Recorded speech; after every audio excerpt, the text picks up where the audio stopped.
Good morning, everybody. My name is Mandie Cran, and welcome to my weekly moment of reflection. And what I'm talking about this week is risk, and whether we should be taking less or more of it.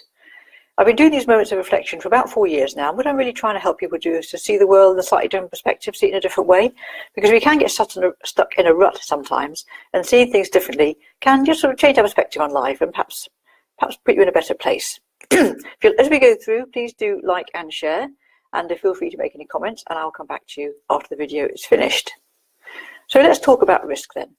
Risk is a really interesting thing because it's all about perception. And one person's perception of risk is going to be completely different to another person's perception of risk. And so I want to explore that a little bit. And I want to take you to Germany. Quite a long time ago, I was lying in a shallow trench in the ground, and coming towards me was a German tank. The driver, who was German, of course, had a sort of rather inane grin on his face. He also enjoyed what he did. And as he came towards me, the tank track rolled over me.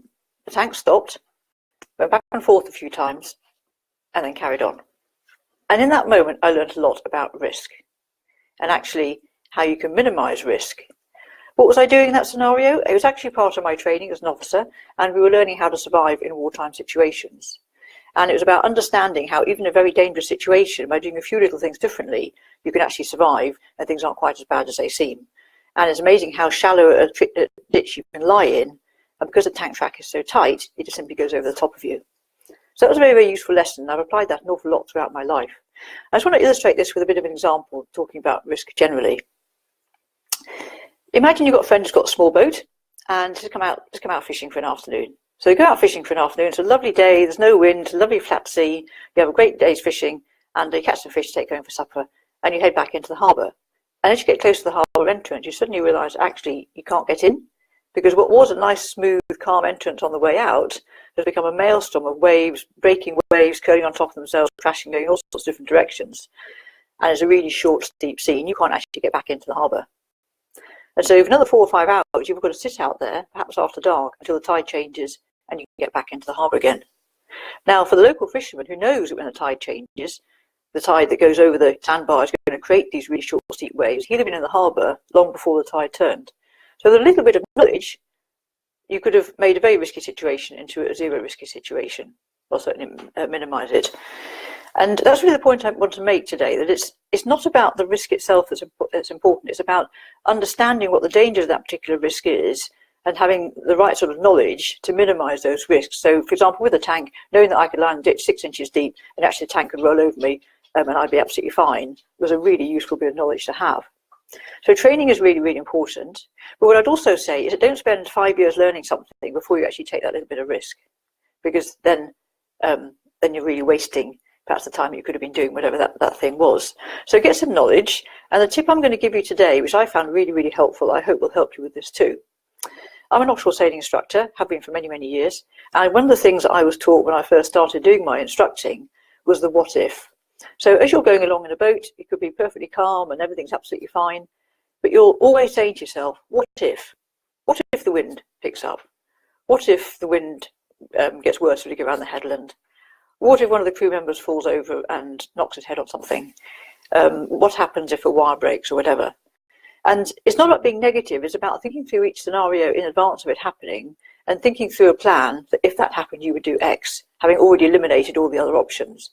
Because then in the unlikely event of it actually happening, you already have a plan in your head, you know exactly what you're going to do, and you're not going to make rash decisions in the moment of panic, which often will be the wrong one. And so that what if has really stood me in great stead throughout the years. And also the great thing about the what if is that 95% of what you worry about doesn't happen. And so you've already thought through the scenario, you've sorted out the problem in your own mind, and then invariably it doesn't happen, which is an even better place to be. So in this day of lots of health and safety regulation and regulation, which is all about keeping us safe, which is very important, we do have an inclination not to take any risk at all. We think it's a bad thing. But actually, if you're managing that risk and you understand the consequences and you have the right knowledge to deal with it, then it doesn't become risky at all. And I think we can get a bit too bogged down in the regulation side of this. So I encourage you to think about taking a little bit more risk in your life, whatever area that might be. Make sure you've thought it through first. But the other great thing about risk is that it gets you out of the comfort zone. And the comfort zone is a bit of a dull place to be. It's safe, if it is a bit dull. And actually getting out into the adventure zone is where the excitement is. And that's when the adrenaline starts to flow. It's a fantastic place to be. So I highly recommend it. So go and take a little bit of risk, have a fun week, and I will see you next week at 10 o'clock when I'm going to be talking about why silence is golden. If we haven't met yet, my name is Mandie Cran, and people come to me when they realise they need to make changes in their life if they're going to have better health and more quality family time in the years ahead. And what I see a lot of, and this is getting more and more so actually, I'm seeing lots of mums who are feeling really guilty. If they're a working mum, they feel guilty because they're not seeing their children in the school plays and the school matches. And if they're a stay-at-home mum, then they feel guilty because they can't buy the children the Christmas present that they would like to be able to treat them with. So what I'm doing for a limited time is I'm offering a Ditch the Guilt clarity session for mums. And what we'll do is we will look at why you're feeling guilty, what the hidden triggers are, how we can move forward, and you'll take away an action plan to help you to be more guilt-free in the future. If you'd like to book that, just a limited time, then click on the link on the left on my Facebook page, the Buzz Group Be More.